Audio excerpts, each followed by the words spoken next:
নোয়াপাড়ায় first security ইসলামী ব্যাংকের ২০৬তম শাখার শুভ উদ্বোধন অনুষ্ঠিত হয়েছে। যশোরের নোয়াপাড়ায় ফার্স্ট সিকিউরিটি ইসলামী ব্যাংকের ২০৬তম শাখার শুভ উদ্বোধন করা হয়েছে।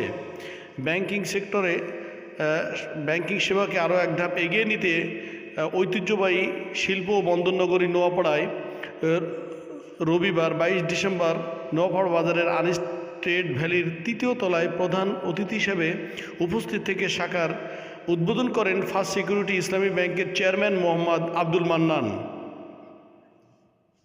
এ সময় বিশেষ অতিথি হিসেবে উপস্থিত ছিলেন ব্যবস্থাপনা পরিচালক সৈয়দ এমডি ওয়াসেক মোহাম্মদ আলীর সভাপতিত্বে উদ্বোধনী অনুষ্ঠানে বিশেষ অতিথির বক্তব্য রাখেন vice chairman Mohammad Azizur Rahman, vice chairman Muhtasin Billah, উপব্যবস্থাপনা পরিচালক মোহাম্মদ সিরাজুল ইসলাম, খুলনা জোনের আঞ্চলিক প্রধান আহমেদ আশিক রাজি, থানা বিএনপির সভাপতি ফারাজি মতিয়া রহমান, বিশিষ্ট ব্যবসায়ী আনিসুর রহমান আনিস, নোয়াপাড়া সরকারি মহাবিদ্যালয়ের অধ্যক্ষ রবিউল হাসান, নোয়াপাড়া প্রেস ক্লাবের সাবেক সভাপতি নজরুল ইসলাম মল্লিক, জামাতে ইসলামীর পৌর শাখার নেতা মোহাম্মদ গোলাম মোস্তফা, সহকারী ভাইস চেয়ারম্যান মোহাম্মদ সাইদ জুনায়েদের সঞ্চালনায় অনুষ্ঠানে আরও উপস্থিত ছিলেন অভয়নগর থানা বিএনপির সাধারণ সম্পাদক কাজী গোলাম হায়দার ডাবলু, পৌর বিএনপির সভাপতি আবু নঈম মোড়ল, নোয়াপাড়া শাখার ম্যানেজার ইয়াসির রহমান,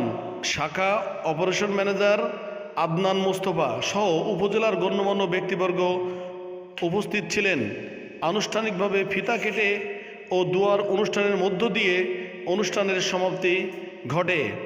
দোয়া অনুষ্ঠান পরিচালনা করেন পীরবাড়ির মুহাদ্দিস মুফতি তৈবুর রহমান। জাকির হোসেন হৃদয়, অভয়নগর সমাচার।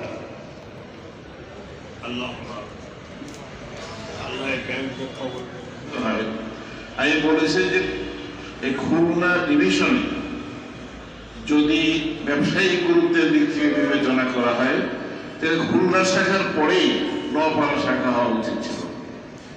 এই দেরিটা কেন হয়েছে এবং কেন আজকে প্রিন্সিপাল সাহেবের কাছে আমাদেরকে কৈফিয়ত দিতে হবে, এটা আমার নিজের একটা প্রশ্ন এবং আমরা কৈফিয়ত দিতে বাধ্য। আমার পক্ষ থেকে আজিজুর রহমান সাহেব কৈফিয়ত দিয়েছেন। আমি ১৯৮৯ সালে এই নোয়াপাড়াতে একটি ব্যাংকের শাখা উদ্বোধন করেছিলাম।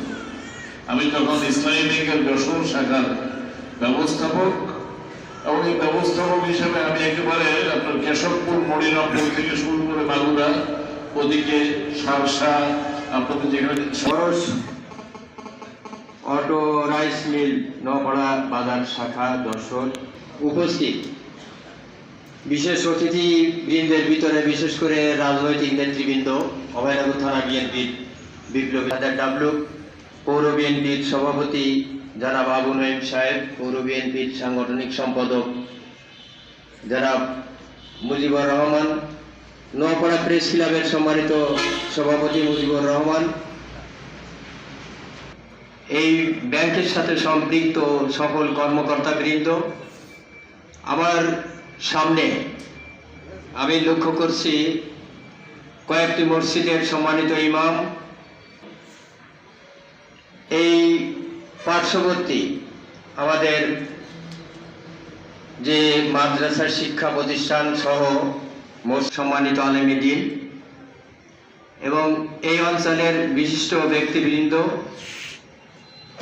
সবাইকে অভয়নগর থানা বিএনপির পক্ষ থেকে আজকের এই অনুষ্ঠানে উপস্থিত কথা বলছি না। আমি গতকালকে যখন এসেছিলাম 3:30টার সময় সেটাকে সকাল মনে করেই বলছি।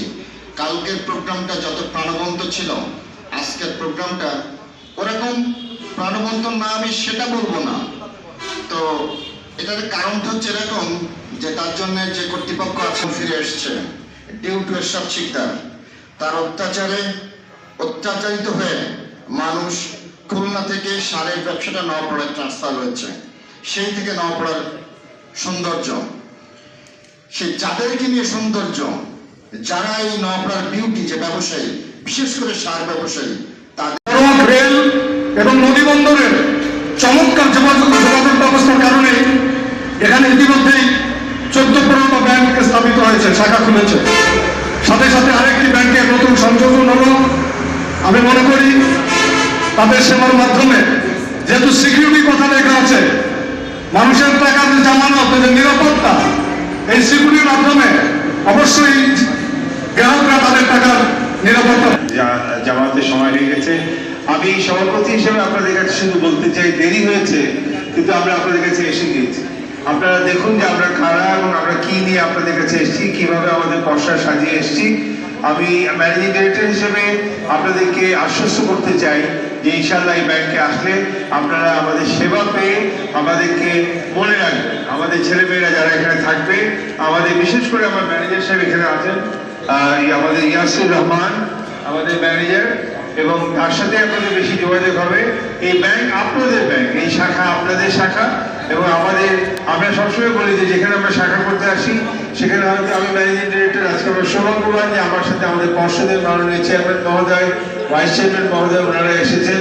আমরা হয়তো আবার কবে আসবো আমরা জানি না, কিন্তু আপনারা রোজ আসবেন। আপনাদেরকে আমি দাওয়াত দিয়ে গেলাম। আমি ম্যানেজিং ডিরেক্টর হিসেবে আপনাদের কাছে